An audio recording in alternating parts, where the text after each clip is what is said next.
Welcome to Practical Talk Time. I'm your host, Usha Kumar. Today I'm very excited to bring to you a wonderful author, also who lives in Connecticut, Michael L. Kilday. He is an award-winning author. He just recently won the Connecticut Press Award for 2013 for nonfiction for his book, A Yippie's Lament. He's also written other books that we're going to be discussing about today. So please join me in welcoming Michael Kilday. Michael, welcome to the show. Thank you for having me, Usha. I read your book, then I read a little bit of your other books, and it is so refreshing and exciting to just read the books because they seem to be so well written, easy reading, and in a very nice, gentle storytelling manner. At the same time, it's very thought-provoking.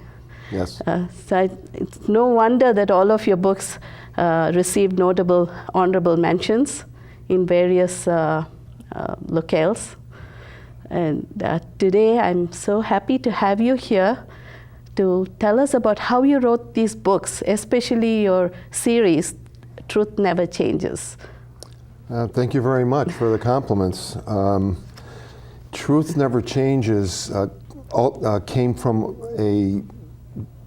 a meeting with a deep trance medium back in 1979 when I was a much younger man. And when I went to him like anyone else would go to a medium. I wanted to learn something about myself. I wanted to hear what the other side had to say, so to speak.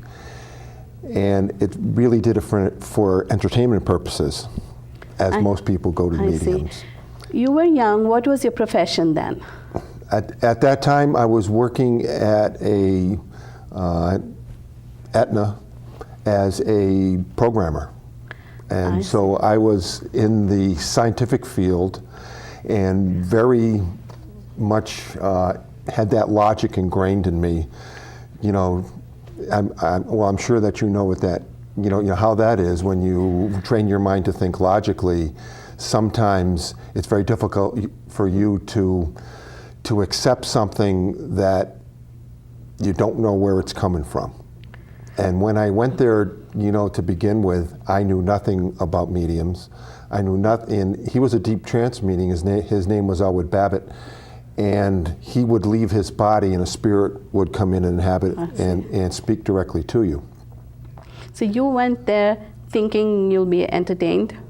Mainly, yes. To begin with, yes. In fact, my friend Sandra met you at one such events, right? Yeah, at the Mark Twain House. At the Mark Twain House recently, and that's how she said, "Oh, you've got to talk to this person. He's written these books." Yes, we have a mutual friend who was presenting a symposium on mediumship there. In your very first book, Truth Never Changes, Earth Changes, you do talk about environmental changes. Yes. Right, climate change, of course the medium, the spiritual effects of these. Yes. And the psychological effects of these. They're not only, it's going to be the full package, much like they were touting 2012 to be an evolution of consciousness. Oh, about the end of the world. Well, prophecies. The Mayans never actually said the world was going to end. They said the world as you know it would end, which is a lot different than saying the world's going to end. So what did it mean, really? They gave me a laundry list of changes that would occur in sequence. I presumed it to be a sequence because they numbered them, and they said first, second, third, fourth. Some of them actually a couple of them have already happened, like the tidal wave that hit India.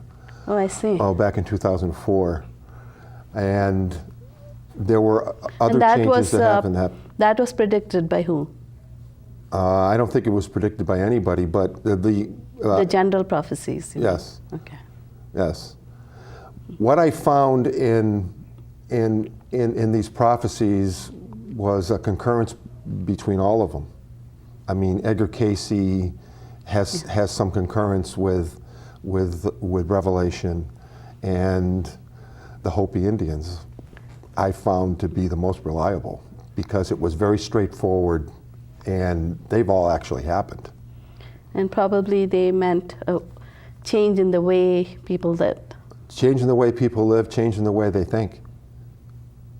And I think it's more change in the way they think because to the Hopi Indians were saying basically that we were going into a new age of man.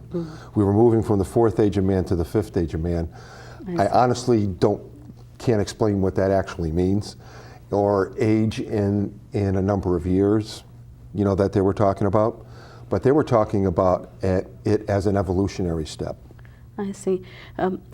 When you wrote the first book, did you do a lot of research for it? Yes, I did. I read The Sleeping Prophet. I had written The Sleeping Prophet by Edgar Casey a long time ago. And I think Edgar Casey is a well-documented, and for my money, if Edgar Casey said something, I would pay close attention to it because the man has a 90% hit ratio on his prophecies. So he should be taken seriously. I also read the book of Revelation. And very obtuse.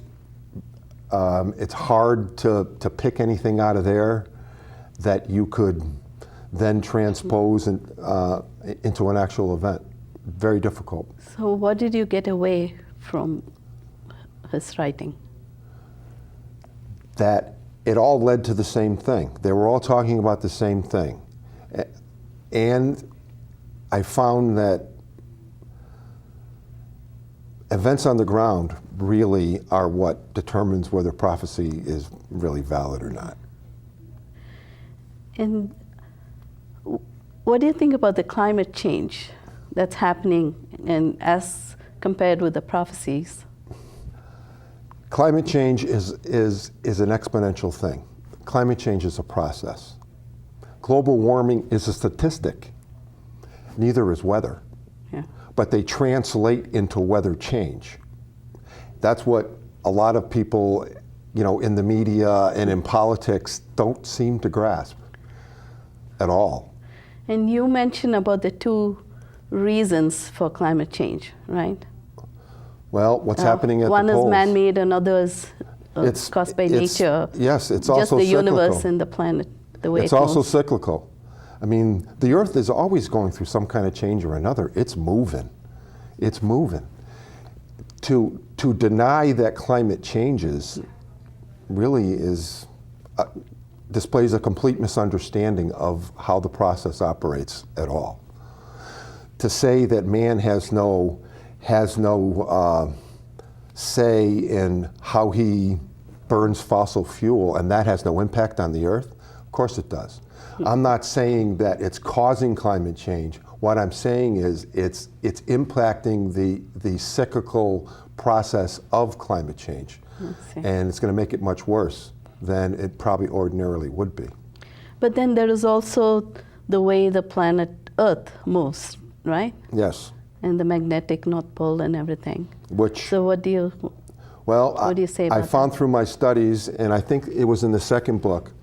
Oh, we're jumping to the second book. Which goes much more into the scientific evidence. Oh, I see. See, like the first book was mainly about the psychic evidence, the philosophy behind it, and then how I as a human being reacted to that, what I felt about it. Oh, can you please tell us a little bit about that? About how I feel about it? Yes, your experience with the psychic mediums. Oh, okay. I found Elwood Babbitt was one of the most down-to-earth people that I've ever met in my entire life. He was a farmer who had this gift. He was actually trained by ARE, which is Edgar Casey's organization. So he had spent some time, there in the 30s, and I don't know if he had ever met Casey himself. I'm thinking that he did, if he had gone there and was trained by them. A lot of the predictions that the spirit that speaks through him made very much mirror the kind of predictions that Casey was talking about when he was talking about the California coast breaking up, and he was talking about the southeastern portion of the United States would sink. Oh. And it's sinking already. Oh, I see. And so a lot of those predictions were really, I think Casey is like the father of earthquake predictions. There is one more a prediction that hasn't happened yet, but there are indications of it, and that is the pole shift. Okay, that is a very scientific one, right? Yes, it's scientific also prediction. they've had to. There are certain airports in the United States that have had to change their magnetic compass that points at true north 10 to 14 degrees. So something is moving. There's something happening that can be demonstrated and can be measured.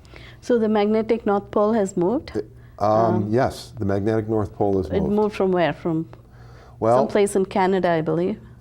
In 1850, magnetic north and geographical north was in the same place, Ellesmere Island, the northern reaches of Ellesmere Island in Canada.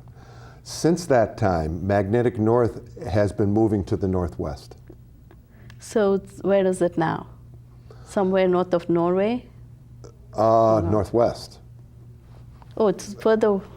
Oh, further the other way. Yeah. Okay. So, but the effect of it moving away has moved the latitudes also. Oh, I see. No one's reporting on this, but they have to adapt to it. But NASA ought to have that information. NASA has in that order information, to make and you see all kinds of information on the internet about all these things, and anybody could look it up anytime they want. Well, I'm sure that astrologers and astronomers would be interested in following the real positions and the real degrees of the planets. Yes, they would. And so, they know the degree of the tilt for the Earth. Yes. All the So earthquake- is that also causing the climate change, or is it primarily causing it? I don't know. I So- can't answer that question. In your book, when you say Earth changes, what all changes did you mean?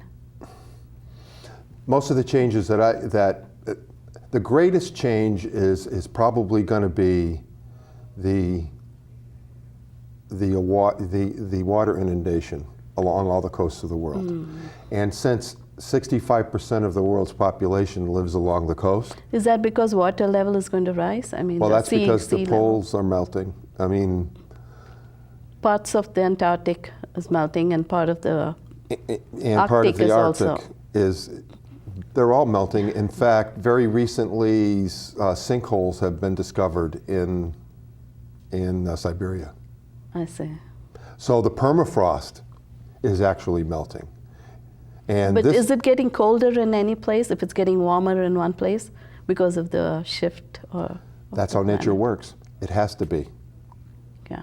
It has to be, because nature works. So it's that. not correct to say just global warming. It's more of climatic change. Not all the global scientists change. are on the same page there.